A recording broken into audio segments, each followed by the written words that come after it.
Hey guys, we are on day 22 of our Bible reading plan. We are in the book of Genesis and we are reading chapter 30 and 31 today. And we are reading the account of Jacob leaving Laban's household and how that unfolds. And it's really interesting to note, as I was reading, I was just reminded of the covenant that God makes with Jacob when Jacob's leaving his own father's household and he's traveling to his relatives under the pretense of finding a wife.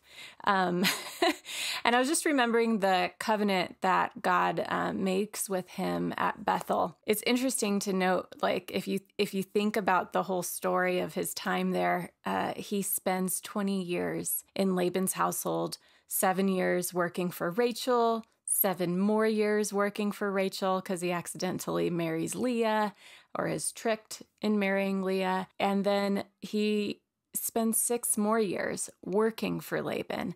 And it's just interesting to me. I just want to read to you guys the promise that God made to him in Genesis chapter 28, verse 13. In the vision that Jacob has, God says to him, it says, the Lord says, "I am the Lord, the God of your father Abraham, the God of Isaac.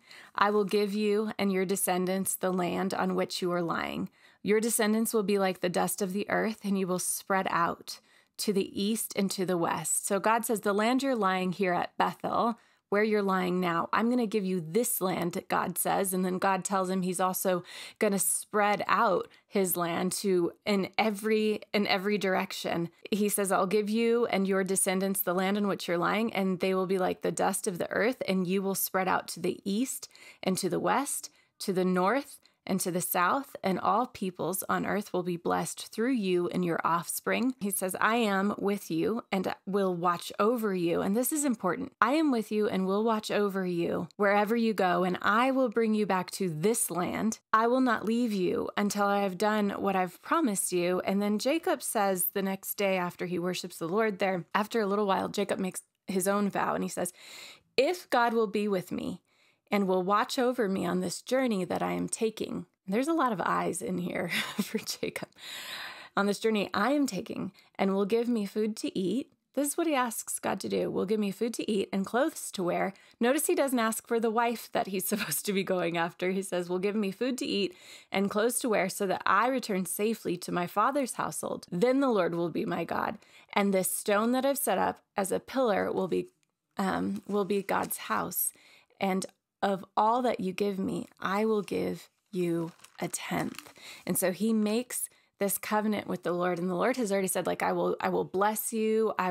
The whole world will be blessed through you. Nations will be blessed through you. Your descendants will spread out. And so his time with Laban is very interesting to think of in light of that, because though he works for Laban for 20 years, God works through those hardships that he faces, and he blesses him according to the promise he's already made to him.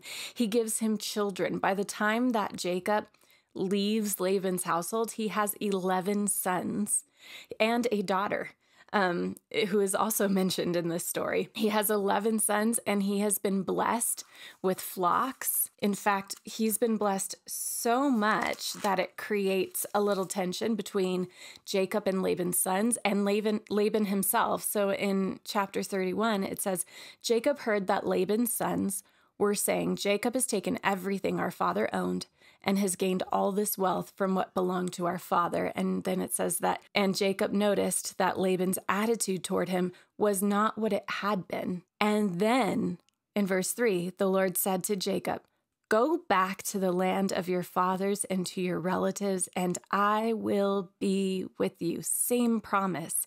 I will be with you. And then when Jacob is telling his wives that it's time to go, he tells them, the angel of God, verse 11, chapter 31, the angel of God said to me in a dream, Jacob.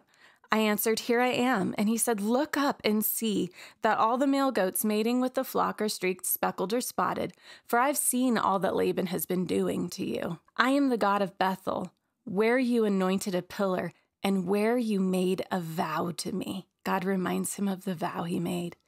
He says, now leave this land at once and go back to your native land. Through all of the hardship that Jacob faced in Laban's household, God was faithful to his promise. God did what he said he would do. He gave him descendants. He increased his wealth. He took care of him. He certainly had food to eat and clothes on his back.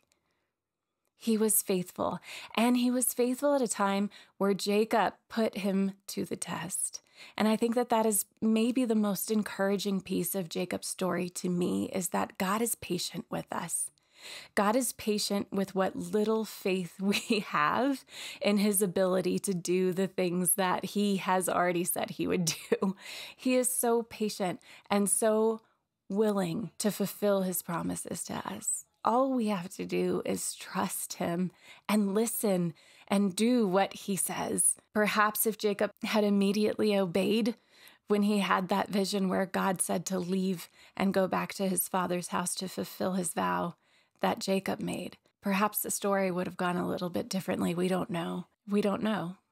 But it's encouraging to think all we have to do is trust and obey God, and he will be with us and he will not leave us. Okay, guys, that's my thought for today. I hope you have a great day. Keep reading and be blessed.